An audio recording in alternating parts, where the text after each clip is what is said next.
Hola. Buenas tardes, doctora. Creo que la etapa seleccionaria, doctora. A ver, uno hable y apaguen los demás sus micrófonos. Andrea, ¿estás?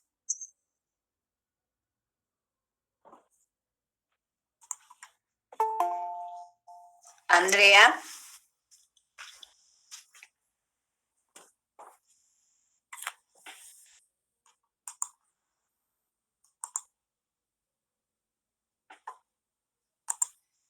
Doctora, buenas tardes, ¿me escucha?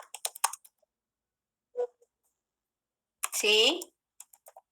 ¿Tú Doctora, me escuchas? Sí, doctora, solo que solo te lo escuché entrecortado, perdón. Habíamos terminado de hacer lo que son los tipos de esquizofrenia. Si no me equivoco, nos falta lo que es estadio de esquizofrenia. Ya, gracias. Entonces, todas estas diapositivas ya las hemos visto, ¿no es cierto? Vamos a Sí, hacer un breve recordatorio de lo que es la esquizofrenia, una enfermedad mental discapacitante que afecta a 21 millones de personas en el mundo y que tiene diferentes tipos. Entre los más importantes hemos visto la esquizofrenia paranoide, que principalmente afecta al pensamiento y a la sensopercepción, la esquizofrenia befrénica, que es la de peor pronóstico y que afecta a los jóvenes y se inicia al final de la niñez y a principios de la adolescencia, y donde predominan los síntomas negativos como la anedonia, el autismo, la apatía, la bulia. La esquizofrenia catatónica, donde predominan los síntomas motores como la flexibilidad seria, el mutismo, la catatonía, la inmovilidad, etcétera, etcétera, ¿no? Y la esquizofrenia simple, que no encasilla en ninguna de estas y que el paciente, si bien tiene un deterioro en su función familiar, laboral y social, no es tan grave como el resto y por lo tanto ha sido motivo de controversia entre diferentes autores. Y la esquizofrenia residual, que como su nombre dice, es un residuo de lo que ha sido la esquizofrenia como tal en su etapa aguda.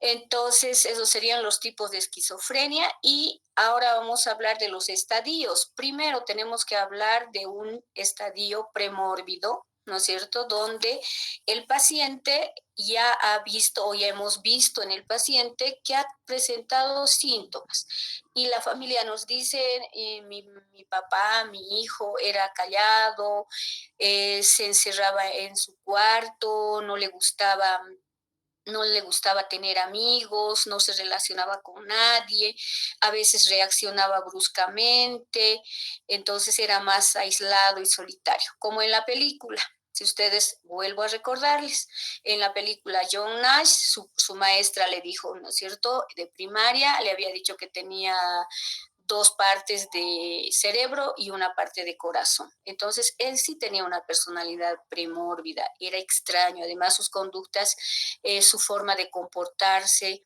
de conducirse, llamaban la atención y por eso su comportamiento era extraño. Y desde el principio, cuando fue a la universidad, ya se dio a notar esa situación. Entonces, para ello hablamos de un estadio premórbido o de una etapa premórbida, que quiere decir antes de la enfermedad, antes, ¿no es cierto? Entonces, esa persona ya se había mostrado como tal. Posteriormente llega el primer episodio que estaría dentro de la etapa premórbida, donde el paciente empieza a presentar ya los síntomas como tal.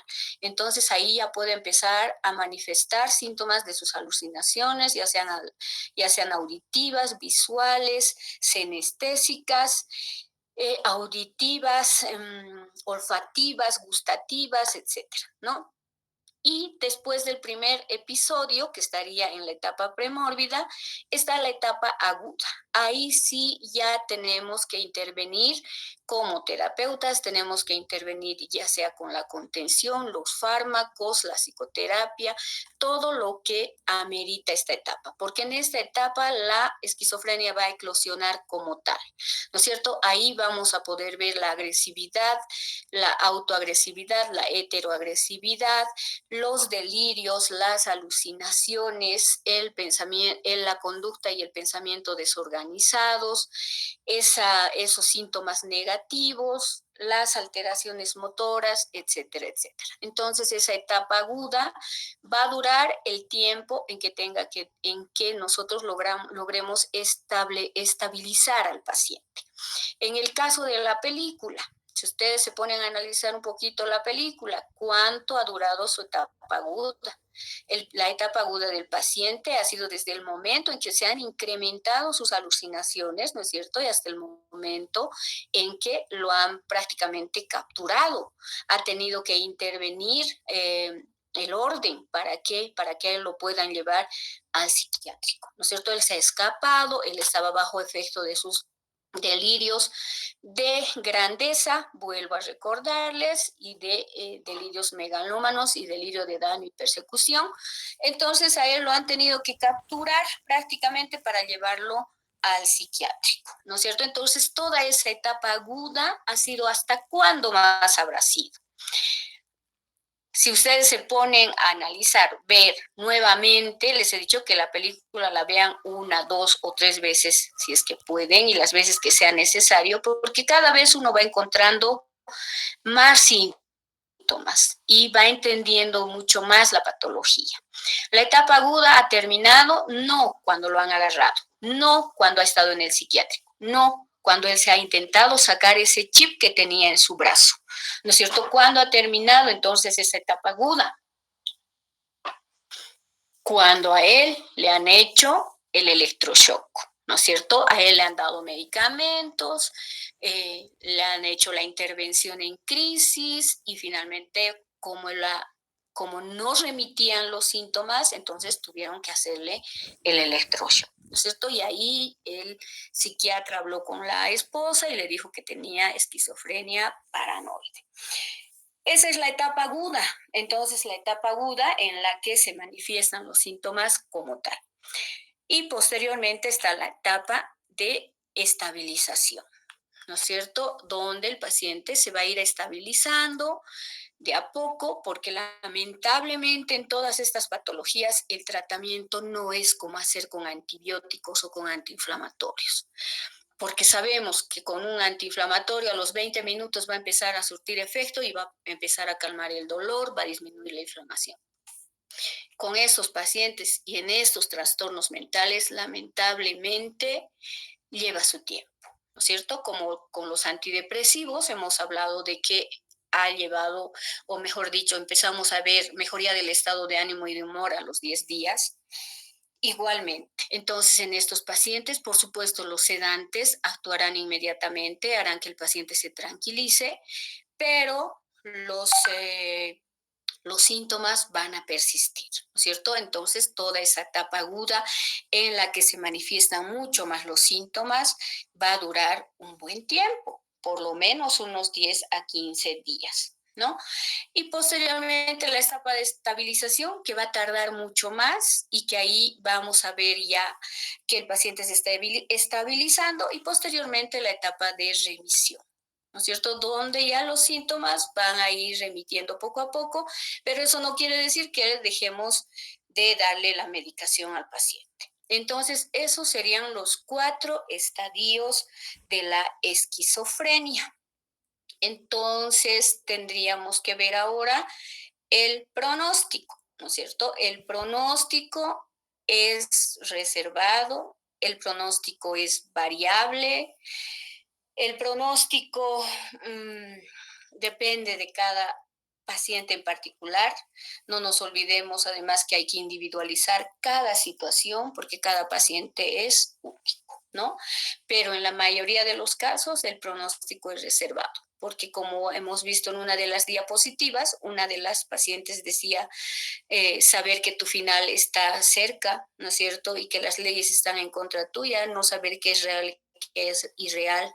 Entonces no podemos nosotros decir un pronóstico o predecir un pronóstico, porque puede ser que el paciente bajo efecto de sus alucinaciones en una crisis, entonces decida matarse, decida matar a otra persona, entonces realmente el pronóstico es reservado. ¿sí? El pronóstico es más grave en la esquizofrenia hebefrénica porque ha empezado a temprana edad. Y bueno, en realidad es dependiendo de cada una de las patologías. Dentro del tratamiento, entonces, tenemos que tener en cuenta el tratamiento farmacológico, el tratamiento psicoterápico y el tratamiento social, ¿no es cierto? En todas las patologías mentales, lo ideal sería tener esos tres pilares. Muchas veces por las condiciones económicas, sociales de los pacientes es difícil, ¿no? Pero en las instituciones en las que hemos tenido la oportunidad de trabajar aquí, gracias a Dios se realizan esas intervenciones terapéuticas. Mucho más tratándose en el psicopedagógico de niños y adolescentes, ¿no es cierto? Entonces ahí interviene además en un equipo el pedagogo. Interviene el pediatra, interviene el neurólogo, principalmente quienes que tienen que conformar ese equipo, el psiquiatra, el psicólogo, perdón por ponernos en primera persona, ¿no? Entonces el psicólogo, el psiquiatra, el trabajador social o la trabajadora social, enfermería, que tiene muchísimo que ver, enfermería, pedagogía, entonces médicos clínicos, pediatras, endocrinólogos, prácticamente el equipo es grande, pero principalmente quienes tendrán que conformar el equipo en las instituciones donde estamos, el psicólogo, el psiquiatra, el trabajador social, enfermería y en los niños y adolescentes el pedagogo, ¿no? Los fisios tendrán su labor, fisioterapia, por supuesto que tienen un papel importante porque a la larga lo que se quiere es lograr la reinserción social de estos pacientes y por lo tanto ellos son los encargados de brindarles la terapia ocupacional, que es un factor importante, ¿no? Entonces, lo que se pretende es trabajar en equipo para realizar el tratamiento. El tratamiento farmacológico, que ya no sé si ya les había dicho a ustedes en la anterior clase, el tratamiento farmacológico está dividido en dos fases también, ¿no? La primera es la intervención en crisis, cuando al paciente lo vamos a encontrar agitado, con una agitación psicomotriz, agresivo, auto o heteroagresivo, golpeando a todos, puede ser bajo efecto de sus alucinaciones o delirios, entonces ahí tenemos que realizar la intervención en crisis. Primero, ¿cómo? Tenemos que contenerlo. Entonces hay 4 tipos de contención que podemos emplear con el paciente. La contención física, primero la contención verbal, cuando un paciente está agitado no nos sirve de nada, ¿no es cierto? Porque no le vamos a decir cálmate, tranquilízate o tranquilícese, por favor, esto va a pasar. No, nosotros en ese momento podemos recibir un golpe, ¿no es cierto?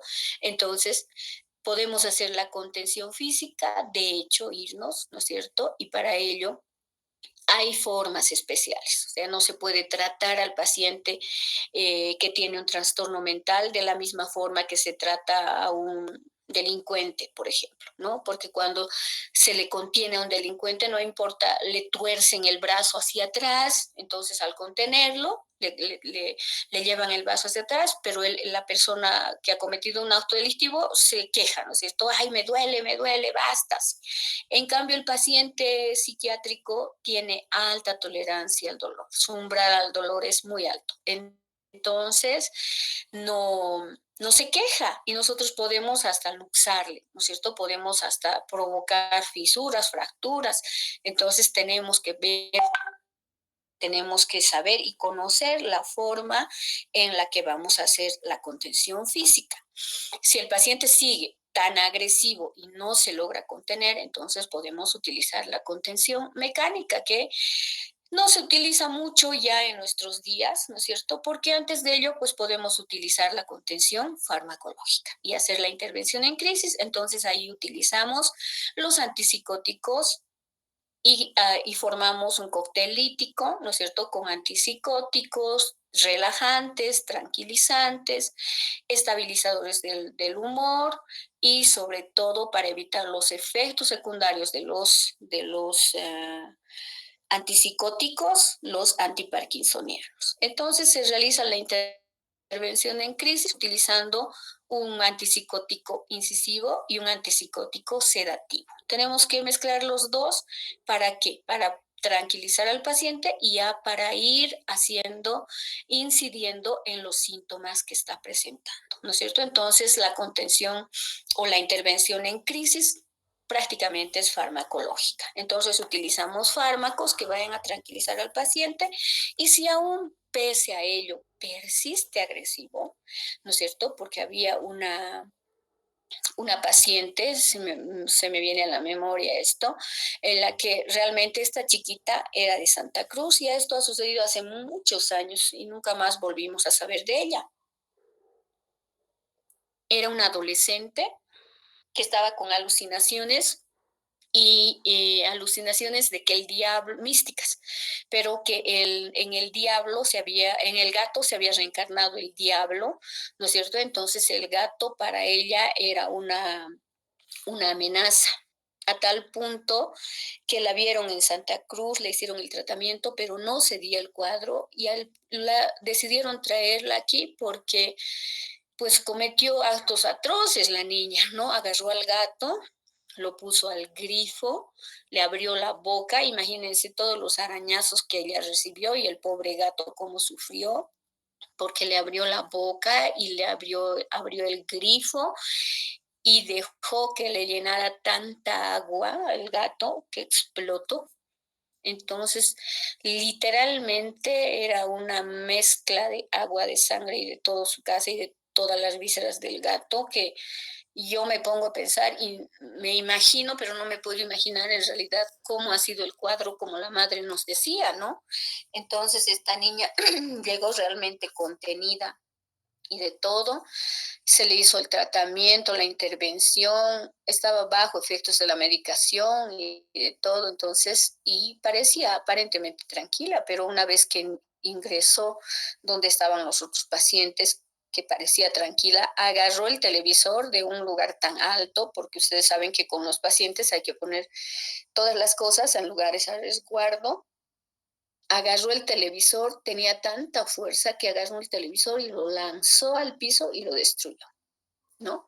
Entonces, con esa experiencia que tuvimos, eh, sabemos que después de hacer la intervención en crisis con fármacos, tenemos que nomás contener al paciente, ¿no? Ahora ya tenemos un cuarto de contención en la unidad de psiquiatría y pues ahí le dejamos en la cama al paciente, le ponemos una manilla en la mano para que no se pueda lastimar y no pueda lastimar a los demás, pero principalmente para que no se lastime ellos, ¿no? Ya cuando hagamos las prácticas vamos a ver y conocer todo eso. Claro que no se asemeja para nada a lo que nos muestran en las películas, ¿no es cierto? Todo blanquito, muy bonito, muy acolchado, pero bueno, ahí vamos. Entonces, esa es la intervención en crisis que tenemos que hacer. Y posteriormente a ello, pues iremos viendo la evolución del paciente para ya iniciar un tratamiento eh, terapéutico como tal, ¿no es cierto? Con las dosis adecuadas. No nos olvidemos que antes de eso tenemos que tener la historia clínica del paciente, ¿no es cierto? ¿Cuántas veces ha estado internado? ¿Cuántas veces ha sido necesario intervenirlo con medicamentos? ¿Cuántos tratamientos ambulatorios ha hecho? ¿Qué enfermedades tiene? No nos olvidemos que estamos con un paciente al que tenemos que realizarle la historia clínica como tal, ¿no? Si tiene comorbilidad, si hay otras patologías mentales también asociadas, si hay consumo de drogas, etcétera, etcétera. Y viendo el caso, vamos a tener que ir a realizar el tratamiento. Entonces, el tratamiento básicamente es el que hacemos la intervención en crisis, en la etapa aguda, y el tratamiento de mantenimiento y de sostén, ¿no? Entonces, eso vamos a hablar en una clase especial, pero bueno, les voy adelantando que el tratamiento se realiza con antipsicóticos, ¿no es cierto? Y tenemos dos clases de antipsicóticos, típicos y atípicos. Los típicos son los que ya hemos visto o han visto en la historia de la psiquiatría, cuando han aparecido los primeros antipsicóticos, la clorpromacina, que es el precursor de ellos, ¿no es cierto? Las fenotiacidas, las butirofenonas, entonces, que son los antipsicóticos típicos. ¿Por qué son típicos? Porque el mecanismo de acción es el mismo, bloquean los receptores dopaminérgicos, ¿no es cierto? Pero los efectos colaterales también de estos antipsicóticos son muy grandes y son muy fuertes. Entonces, por ello tenemos que utilizar antiparkinsonianos para bloquear o para inhibir estos efectos secundarios, que sobre todo son los motores. Una vez que empezamos a utilizar antipsicóticos, si lo vamos a hacer en la conducta, en la consulta privada, tenemos que tomarnos el tiempo suficiente para explicarle a la familia qué efectos colaterales puedan tener. Para empezar, la tortícolis, las crisis oculógiras, la rigidez, la cialorrea, ¿qué otra? La acaticia, ¿no es cierto? Esa inquietud motora permanente en los pacientes. Entonces tenemos que tomarnos nuestro tiempo, porque si empezamos un tratamiento antipsicótico sin explicarle al familiar, a la familia, al paciente, a los amigos, a los que estén ahí, incluso a nuestro personal, que ya aunque está familiarizado en la institución, tenemos que explicarles, ¿no es cierto? Entonces, decirles, porque muchas veces el paciente o el familiar al día siguiente viene todo exaltado a la consulta y usted le ha hecho peor, o sea, no le ha ayudado en nada, está peor, mire cómo está de rígido, cómo está, cómo ha puesto sus manos, etcétera, etcétera. Entonces sí tenemos que tomarnos el tiempo suficiente para explicar los efectos secundarios de los antipsicóticos típicos, ¿no? Y por otro lado están los antipsicóticos. Bueno, entre los típicos hablamos de los antipsicóticos incisivos y los sedativos. Entonces, ¿por qué es incisivo? Porque está yendo a incidir en ese síntoma positivo o en ese síntoma negativo. Por eso son incisivos, van a ir a actuar puntualmente, si me permiten el término, en esos síntomas. ¿Sí? Entonces, y los sedativos van a permitir que nuestro paciente se tranquilice, se relaje, pueda descansar, sobre todo pueda relajarse, ¿no es cierto? Y o pueda conciliar el sueño y un poco estar tranquilo y no agredirse, autoagredirse o agredir a los demás. Entonces podemos utilizar esos dos antipsicóticos que les decía y un relajante muscular por los efectos secundarios, que bien podría funcionar una benzodiazepina como el diazepam, porque todo esto se utiliza por vía parenteral, ¿no es cierto? Entonces, me gustaría hacer un esquema aquí, pero bueno, les prometo ir aprendiendo esto para que podamos interactuar. Entonces, podemos utilizar los antipsicóticos atípicos, que son los últimos, ¿no es cierto? El primero en haber sido sintetizado es la clozapina, que en nuestro medio no utilizamos porque los efectos secundarios son fuertes a nivel hematológico y además porque es caro. Y hay que hacer un tratamiento y un seguimiento permanente al paciente. Entonces, lamentablemente se ha visto que más es el perjuicio que el efecto benéfico y entonces por eso no se utiliza aquí. Claro que hay indicaciones precisas y en otros países utilizan frecuentemente, ¿no? Aquí utilizamos la risperidona, la olanzapina, la quetiapina, que son antipsicóticos atípicos de última generación, con los cuales no se pueden ver los efectos colaterales tan marcados que dan los típicos, pero lo único que tenemos en contra es el precio, ¿no? Entonces, la mayoría de nuestros pacientes no puede acceder a estos medicamentos, entonces tenemos que seguir con los típicos. Después que hacemos el tratamiento con estos fármacos, les decía, podemos utilizar relajantes musculares, podemos asociar con estabilizadores del humor y de la conducta, porque no se olviden que toda la conducta de estos pacientes es desorganizada. ¿Y qué estabilizadores del humor y de la conducta conocemos? ¿Alguno de ustedes me puede mencionar?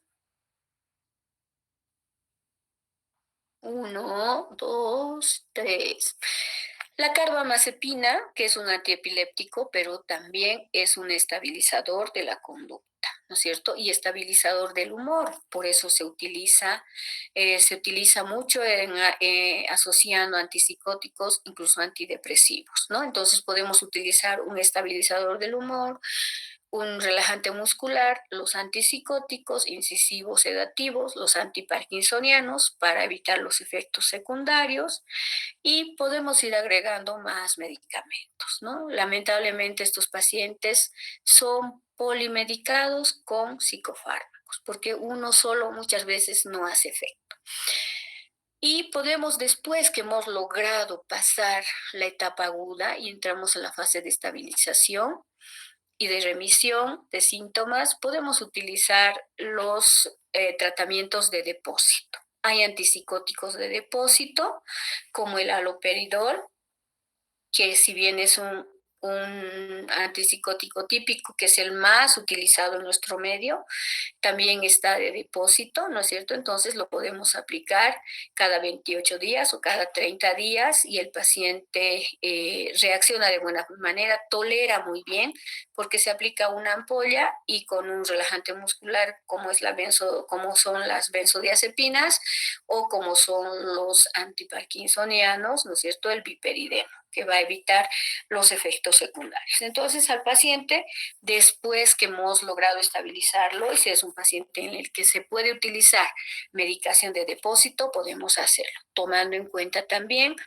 la situación económica del paciente, la situación geográfica de donde vive, porque hay pacientes que no van a poder venir a la consulta cada semana, entonces sí los podemos citar cada mes, ¿no es cierto? Entonces, cuando ya está estabilizado, por supuesto, entonces en ellos sí podemos utilizar estos fármacos de depósito.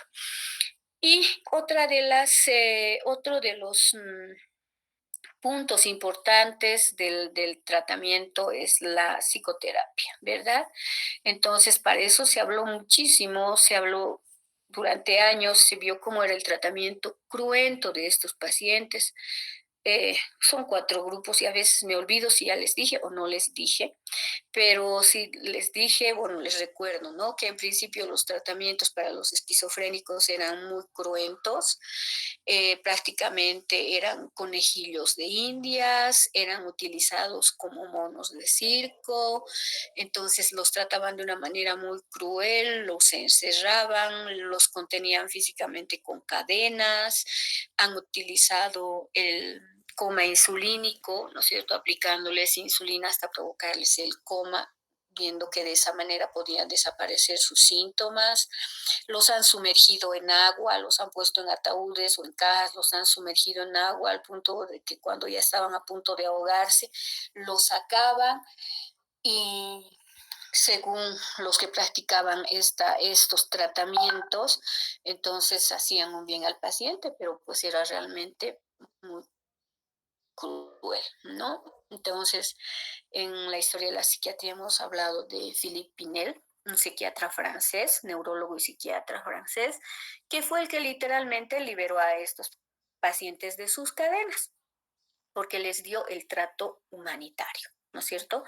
Entonces, ahí se habló mucho en esos años, vamos a hablar de la reforma psiquiátrica, pero ¿qué sucedió en los Estados Unidos, ¿no es cierto? Entonces, hubo una reforma psiquiátrica que lamentablemente fue un desastre, ¿no? Porque en esos años en Estados Unidos, en los años 40, 50, ya se hizo la denuncia a la situación de los hospitales psiquiátricos, de todo lo que sucedía en estos lugares con todos esos tratamientos que les dije. De hecho, que ahí surgió la antipsiquiatría, ¿no es cierto?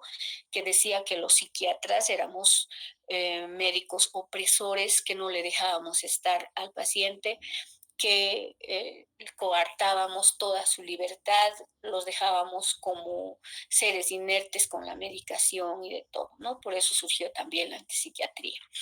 En los años 40, 50, entonces se hizo ya la denuncia a la situación de los hospitales psiquiátricos.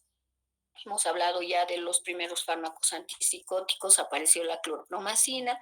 Kennedy en los años 60 creó los centros de salud mental comunitaria como alternativa a hospitales psiquiátricos, pero que lamentablemente no resultó, ¿no es cierto? Porque se vio que había tantos pacientes ingresados, cerraron los manicomios y estos pacientes, al crear, mejor dicho, estos centros de salud mental comunitarios, lo que se pretendía era que los pacientes volvieran con sus familias o volvieran o fueran a viviendas protegidas.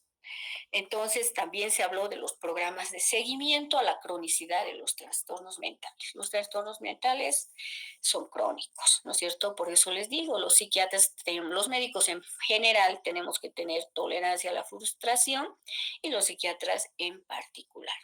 Entonces, aquí se habló de los equipos multidisciplinarios, ¿no es cierto? Donde tiene que intervenir todo el equipo que les había mencionado hace un momento. Entonces, había una idea humana y razonable, que el paciente volviera a su hogar, volviera a una vivienda protegida, a un hospital de día, ¿no es cierto?, donde permanecía en el día en el hospital realizando terapia ocupacional, qué sé yo, y en la noche podía volver a su hogar. Pero fracasó. ¿Por qué fracasó? Porque habían malentendido sobre las enfermedades mentales en general y sobre las causas de la esquizofrenia en particular. ¿No es cierto? Porque esto está dirigido todo a los pacientes esquizofrénicos. También fracasó porque no había transferencia de recursos económicos desde los hospitales a los programas comunitarios. Fracasaron los centros comunitarios de salud mental y los profesionales de salud mental no eran disponibles. Cosa que todavía estamos hablando de los años 40, 50, pero que no está alejada de nuestra realidad actualmente. ¿No es cierto? ¿A quienes se destina menos recursos económicos? Lamentablemente es al área de salud y mucho menos al área de salud mental comunitaria. Hemos estado luchando durante años de años para que se le dé el lugar que merece la psiquiatría, porque estos pacientes merecen un trato humanitario. Y díganme ustedes, de todo el curso, ¿quiénes van a ser psiquiatras?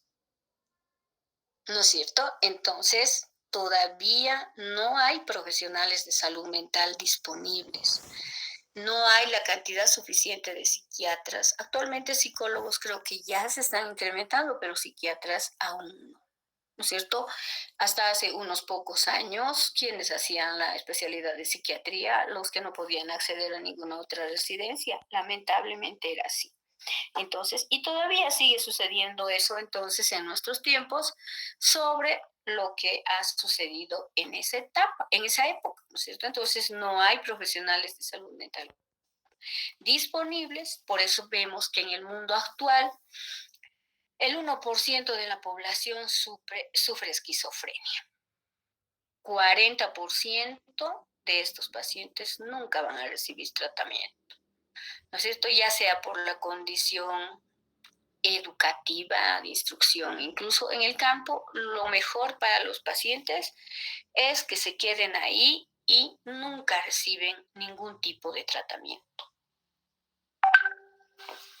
Al contrario, cuando trajeron una vez a un niño que ni siquiera tenía esquizofrenia, era de Potosí, pero tenía paraplegia y tenía una hidrocefalia terrible. O sea, había una desproporción tan grande de su cabeza con su cuerpito y sus piernas que están totalmente hipotróficas, ¿no? No.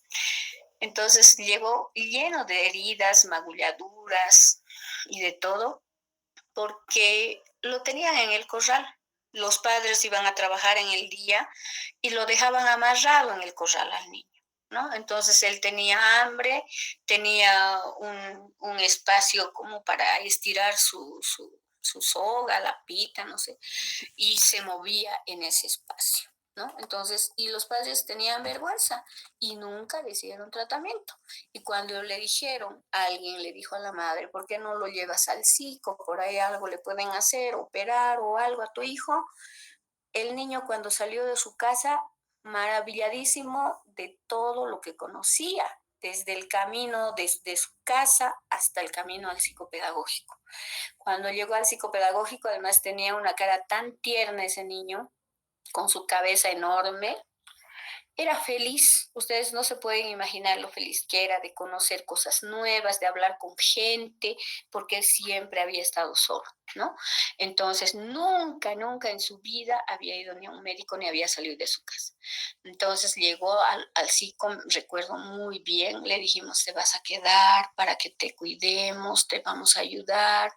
Se quedó de lo más feliz hasta que ingresó a la unidad.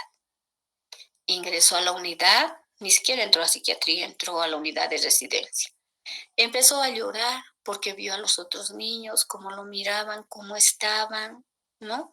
Entonces empezó a llorar y llorar. No, me quiero ir a mi casa, me quiero ir a mi casa, no importa, mami, voy a estar otra vez en el corral, no te voy a hacer renegar, no me voy a quejar. Imagínense, cuando se dio cuenta de lo que significaba quedarse encerrado, entonces, pese a que él había estado igual encerrado, privado de su libertad, porque él se movía, apenas se arrastraba, no tenía silla ni nada. Y nosotros le ofrecimos, pero igual. Entonces, esos pacientes de los esquizofrénicos, volviendo al tema, nunca reciben tratamiento un 40%. Como mínimo hay un mismo número de enfermos que tienen esquizofrenia sin hogar, viviendo en las calles, en asilos, como los ingresados en hospitales, ¿no es cierto? Hay tantos pacientes en el hospital esquizofrénicos como los hay en las calles. Y hay más personas con esquizofrenia en las cárceles que en todos los hospitales, también porque prefieren ser delincuentes a ser locos, como dicen en el campo, ¿no es cierto? Ahorita no puedo hablar en quechua, pero tienen un dicho y hablan y dicen eso, ¿no? Entonces, y cada vez hay casos de violencia, sí, hemos dicho que el esquizofrénico no es violento, pero si no está en tratamiento, entonces sí, pues por supuesto que va a ser autoagresivo, heteroagresivo, y esta se convierte en la causa más grande, más importante de marginación de estas personas. Entonces se han dado algunas propuestas de atención a la esquizofrenia, ¿no es cierto? Y se cuestionó primero el modelo DIADA, terapeuta-paciente, biológico-farmacológico, ¿no es cierto? O sea, si hay un paciente, tiene que haber un terapeuta. Si hay una alteración biológica, tiene que haber un fármaco. Y el enfoque custodial, ¿no es cierto?, donde las hospitalizaciones eran frecuentes. Entonces se cuestionó ese modelo y se propuso un modelo holístico, psicoterapéutico, comunitario, de rehabilitación social. ¿Qué es lo que pretendemos hacer hasta ahora? Que nuestros pacientes se reinserten a la sociedad. Han sido pacientes que ya han estado, han tenido un trabajo, han vivido, han tenido una vida anterior y lo que tenemos que hacer es que logren volver a ella, ¿no? Es muy difícil, pero no imposible. Entonces, ¿qué tienen en común estos modelos? Menores dosis de medicación antipsicótica, hacer que el paciente se reintegre a la sociedad, pero que haya participación de la familia, ¿no es cierto? Y que el tratamiento sea humano, sea integral, porque la familia, les he dicho, el costo de la esquizofrenia es grande, es devastador. Entonces las familias, sobre todo de los niños, los abandonan, ¿no es cierto? Los traen al psicopedagógico y tenemos muchos pacientes que han llegado de niños y que están ahí, que nunca más se ha vuelto a saber de su familia, porque han dado nombres falsos, han dado direcciones falsas, los han dejado, se ha tratado de lograr hacer un seguimiento, no se ha conseguido.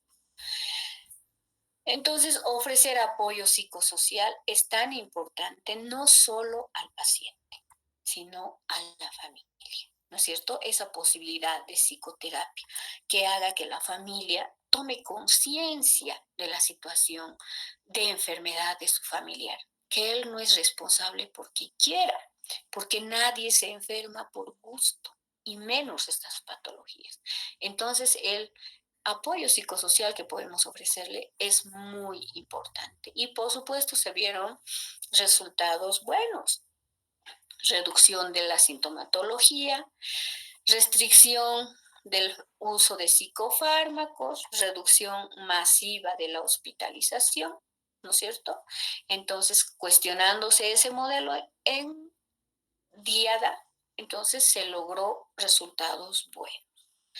El proyecto Paracaídas de Suecia, ¿qué dice? Que tiene que haber un tratamiento adecuado a las necesidades para todos los primeros episodios. No se olviden que les he dicho, el primer episodio psicótico se presenta en la etapa premórbida, ¿no es cierto? Es la etapa premórbida donde el paciente está con su aislamiento, está callado, aislado, solitario, pero aparece el primer brote. Ese es el más importante, igual que en la depresión.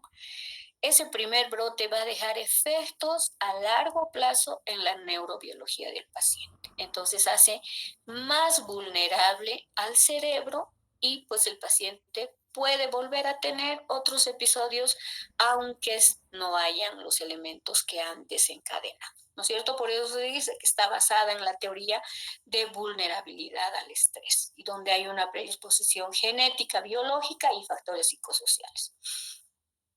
Y en este proyecto Paracaídas también está el trabajo en equipo para estructurar la intervención en crisis.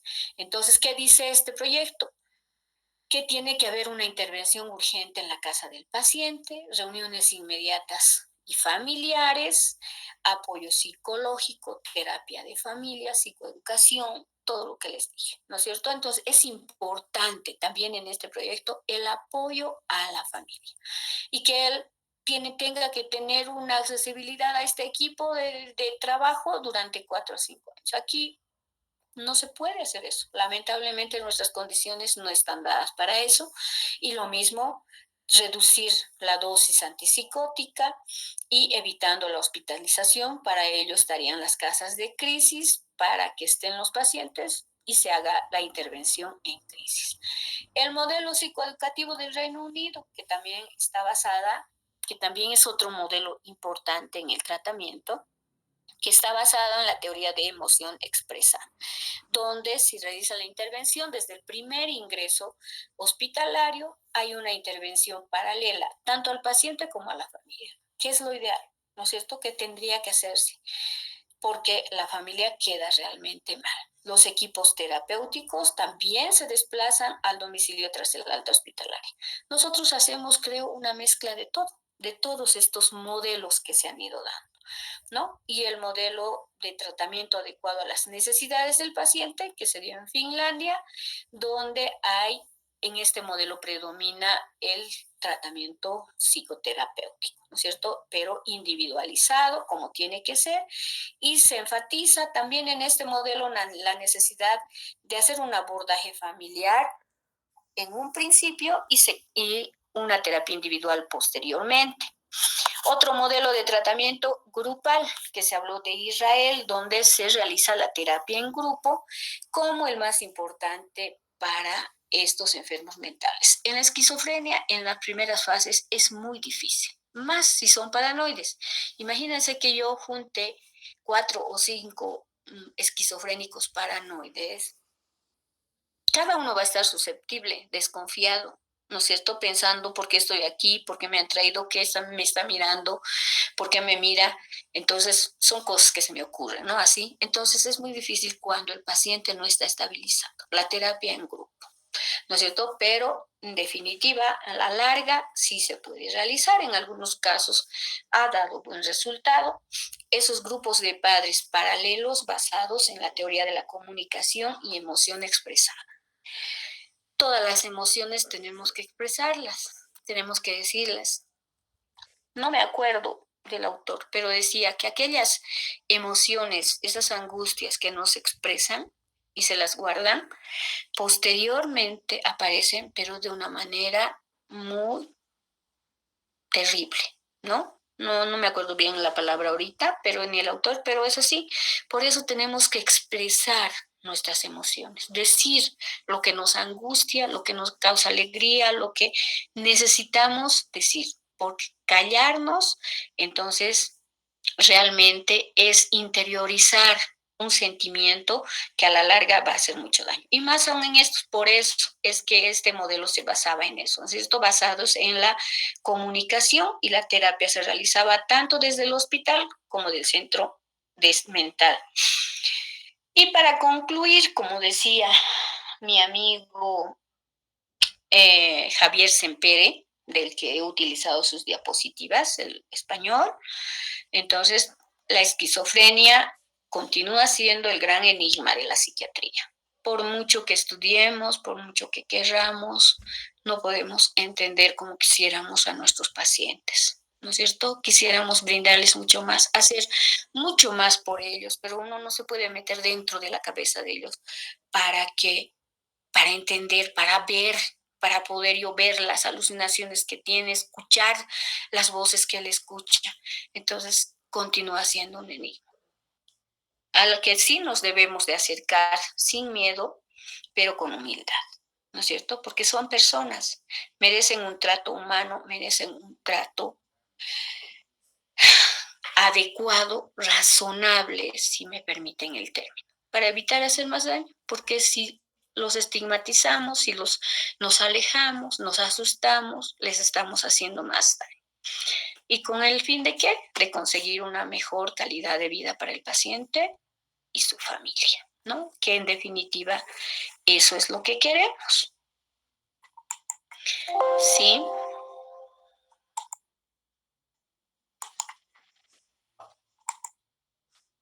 Entonces, ¿tienen alguna pregunta? Justo estamos en el límite. Yo quería darles una tarea, pero ya no me va a dar el tiempo. Entonces, ¿nos veríamos cuándo? ¿Mañana? Sí, doctora, igual a las 4 de la tarde. Listo, entonces nos vemos mañana. Cualquier duda que tengan, entonces a Andrea mediante el WhatsApp y así. O mañana ya lo podemos hablar. ¿Ya? Les agradezco mucho y nos vemos mañana. Hasta mañana. Hasta mañana, doctora. Hasta mañana, doctora. Hasta mañana, doctora. Hasta mañana, doctora. He tomado lista, he sacado fotos de todos los que han asistido y de todos los que están. Chao chicos, hasta luego. Hasta mañana. Hasta luego. Chao.